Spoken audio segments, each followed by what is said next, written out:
Greetings and welcome to the energy of Scorpio. This is Ron from Tarot of the Twin Sun. Tarot of the Twin Sun is a functional division within the Order of the Twin Sun. Please take only what you will. This is a reading for the energy of Scorpio. The 8th house is open for the month of April 2023. Please take only what you will. Use your discernment. Now, the first thing that I see here is an interesting opposition that is naturally creating and forming essentially a full moon cycle. This is on the 6th of April 2023. This activates actually your 12th house, which is a very mystical placement. Now, the interesting thing about this is that ultimately what you seek out in terms of ultimate liberation is a sense of justice. And this is coming to you primarily through the auspices of Libra, Moon in Libra in the 12th house, which is opposite the Sun and Jupiter conjunct in your 6th.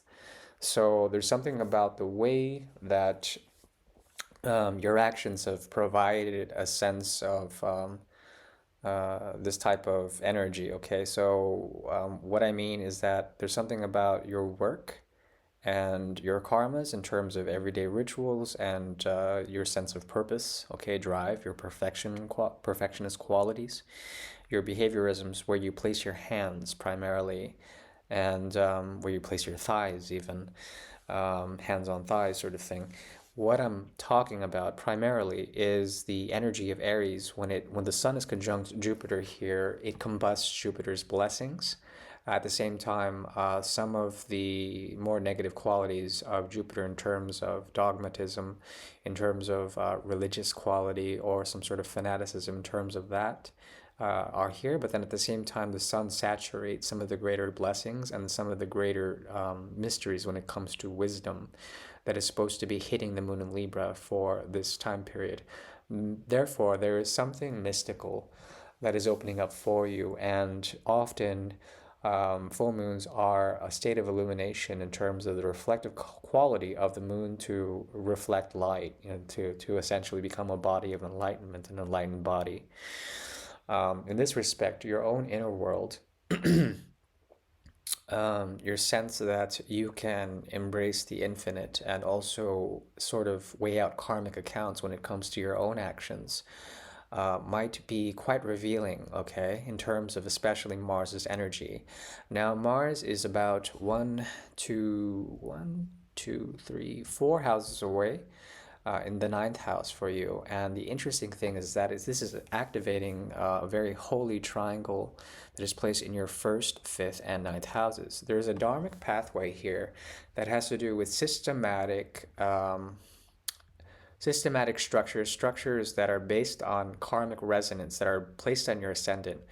And the interesting thing is that the South Node and then the Saturn in the 5th house in Pisces and the 9th house, Mars in Cancer, will activate essentially something about how you, with these placements, how you essentially come to a sense of doing the right thing, okay?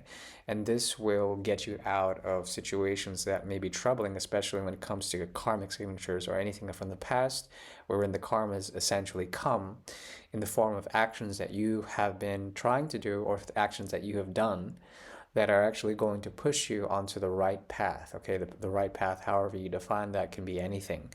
But when it comes to the 1st and the 5th and the 9th houses, this has to do with creativity, self-expression, that has to do also with your higher ideals and how these are set in motion to actually provide a sense of home, to have to provide a sense of ritual in the context of a temple or an ashram or a place of holiness, a sense of sanctuary. 5th house is kids as well as creative powers, okay? With Saturn being here in your 5th house in Pisces, there's extremely creative capacity to the point of abstraction. It is being highly activated now. That's actually bringing forward relationships primarily. I'm seeing them as relationships. The interesting thing is that,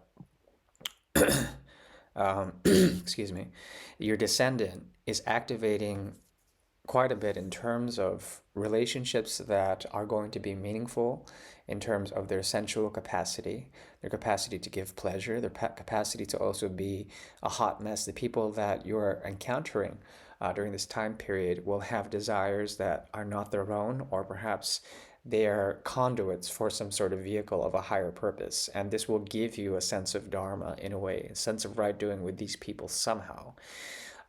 Primarily, this has to do with two house placements from the fifth to the seventh, and then from the seventh to the ninth, two more house placements, and it activates essentially this auspicious blue area here.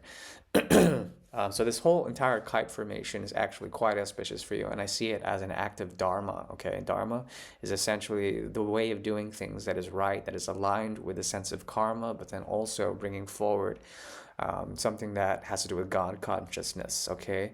The righteous path and doing things the right way. With your ruler in the ninth house, Mars being there, and Pluto also being activated in a certain way, there is a way of doing things in terms of retroactive nature, okay? That is tradition, okay? If you adhere to more traditional relationships, let's say, that are based on this idea or this exquisite quality of Taurus, that is being highly activated in your opposite, in your descendant, you may find that a lot of people are going to be gifting you in terms of a creative impulse, giving you an inspiration as of them being a muse or amusement. There also is a possibility of some sort of activation that has to do with Venus in Taurus, giving your drive or your ambition.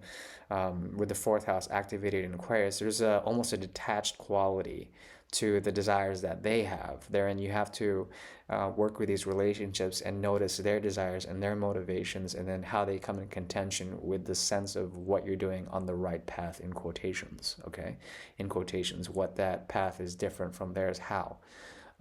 Yet they will be gifting you, and I see here nothing but auspicious qualities. Especially with the new full moon, there's going to be a mystical aspect that is affecting most signs, and this will essentially give a sense of karmic reckoning, a balancing out of accounts in terms of the mystery of our existence. Yeah, that is all I see for now. I do wish you well. And yeah, I'll see you around. Thank you. Bye.